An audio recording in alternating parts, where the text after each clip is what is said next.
নওগাঁর আত্রাইয়ে এক স্বর্ণ ব্যবসায়ীকে মারপিট করে স্বর্ণালংকার ও নগদ টাকা লুটের অভিযোগ পাওয়া গেছে। গতকাল সোমবার দিবাগত রাত 8:30টার দিকে উপজেলার আহসানগঞ্জ হাট সংলগ্ন মালাধার সেতু এলাকায় এ ঘটনা ঘটে।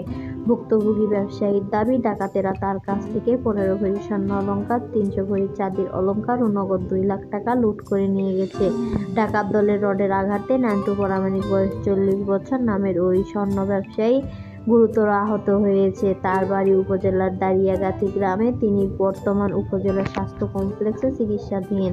সজন ও থানা পুলিশের সূত্রে জানা গেছে, নান্টু পরামানিক দীর্ঘদিন ধরে আত্রাই উপজেলা সদরের সাব রেজিস্ট্রেশন অফিস সংলগ্ন স্বর্ণপট্টি এলাকায় স্বর্ণের ব্যবসা করেন। তার ব্যবসা প্রতিষ্ঠানের নাম রিঙ্কু জুয়েলার্স। প্রতিদিন দোকানে বেচা বিক্রি ও স্বর্ণ অলংকারের কাজ শেষ করে দোকানের মজুদ স্বর্ণ অলংকার ও টাকা পয়সা নিজ বাড়িতে নিয়ে যান। গতকাল রাত 8:30টার দিকে দোকান বন্ধ করে স্বর্ণ অলংকার ও নগদ টাকা নিয়ে মোটরসাইকেলে করে নিয়ে বাড়িতে ফিরছিলেন। তিনি আহসানগঞ্জ হাট সংলগ্ন মালাধার সেতুর কাছে পৌঁছালে উৎপাতে থাকা ডাকাত দল পেছন থেকে তার মাথায় লোহার রড দিয়ে আঘাত করে। এ সময় তিনি মোটরসাইকেল থেকে ছিটকে পড়ে যান। তিনি মাটিতে লুটিয়ে পড়লে তাকে উপযুক্ত পরি আঘাত করে তার ব্যাগে থাকা স্বর্ণ অলংকার, চাঁদির অলংকার ও টাকা লুট করে নেয় ডাকাতেরা। পরে স্থানীয় লোকজন তাকে উদ্ধার করে উপজেলা স্বাস্থ্য কমপ্লেক্সে ভর্তি করেন। সংবাদ পেয়ে রাতে নওগাঁ সদর সার্কেলের অতিরিক্ত পুলিশ সুপার কুদরতি খোদা,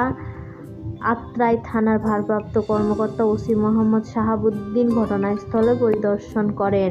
এ বিষয়ে আজ মঙ্গলবার বিকেল 4টার দিকে আত্রাই থানার ওসি শাহাবুদ্দিন বলেন, নান্টু পরামানিকের মাথায় ও হাতে আঘাত করে সন্ত্রাসীরা তার কাছ থাকা স্বর্ণ অলংকার ও নগদ টাকা ছিনিয়ে নিয়ে গেছে। এ ঘটনায় ভুক্তভোগী ব্যবসায়ীর পক্ষ থেকে একটি মামলা কার্যক্রম প্রতিক্রিয়া রয়েছে। এজাহার পাওয়ার পর বলা যাবে কি পরিমাণ মালামাল ও টাকা লুট করা হয়েছে। এ ঘটনার সঙ্গে জড়িত দৃষ্টান্তমূলক শনাক্ত করে আইনের আওতায় আনতে পুলিশ সচেষ্টায় রয়েছে।